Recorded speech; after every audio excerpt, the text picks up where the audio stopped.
Сәлем YouTube көрермендері, каналымды қолдау ретінде каналыма тіркеліп, лайк басып, қоңырауды басуды ұмытпаңыз.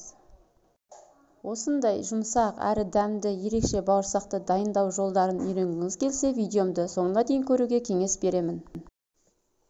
Ол үшін бізге керекті заттар: ұн, май, кәдімгі маргарин, 2 жұмыртқа, су, тұз, майонез, болмаса қаймақ, қант, сүт керек болады.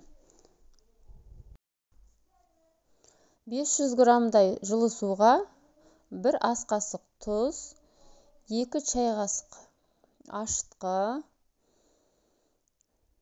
майонез 2 үлкен қасықпен, немесе 60-70 граммдай, 2 ас қасық қант, 70 граммдай май, 250 грамм жылы сүт немесе 1 кружка, және 2 жұмыртқаны салып, жақсылап барлығын араластырамыз.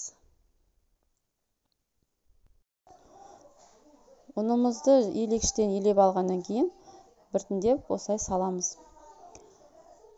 Онды жақсылап отырып елейміз.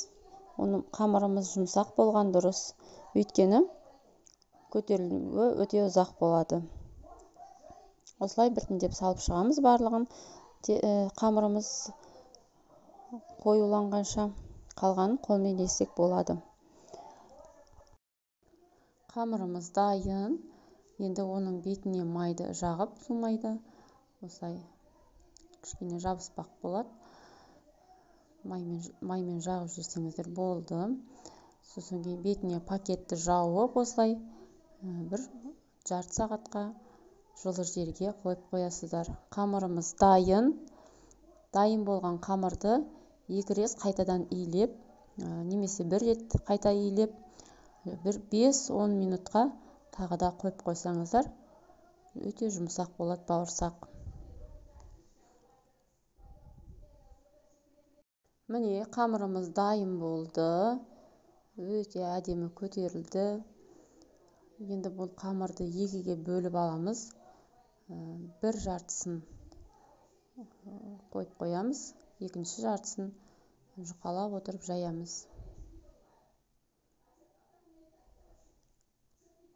Кішкене дастарханды майлап алғандарыңыз жақсы. Қамыр жабыспас үшін, өйткені жұмсақ иленген қамыр. Осылай оқтаумен жазып шығамыз. Өте қалың емес, өте жұқа да етпейміз. Орташа қылып, біркелкі қылып жазамыз барлығын. Міне, қалыңдығы осындай болған дұрыс. Менде стакан бар, стаканмен осылай домалақтап кесіп. Стаканмен кессеңіздер, осылай домалақ етіп барлығы біркелкі болады. Қалыңдығы осындай болған дұрыс. Келесі бөлігінде тура осындай етіп жазамыз да, домалақтап кесеміз. Кесіп жатқан кезде жаңа қалғандарын кішкене тұрғаннан кейін қайтадан жазып, оны да кесіп жіберсеңіздер болды. Кесілген домалақ бауырсақтарды дастарханға қойып, кішкене ұн сеуіп жіберіңіздер. Ал егер пленкаға қоятын болсаңыздар, май жағып жіберіңіздер.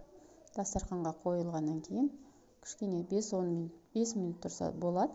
5 минуттан кейін барып майға қуырсаңыздар болғаны. Майға қуырып жатқан кезде қатты күйдіріп алмаңыздар, алмастырып тұрыңыздар. 2 жағын біркелкі етіп пісіріп алсаңыздар болды.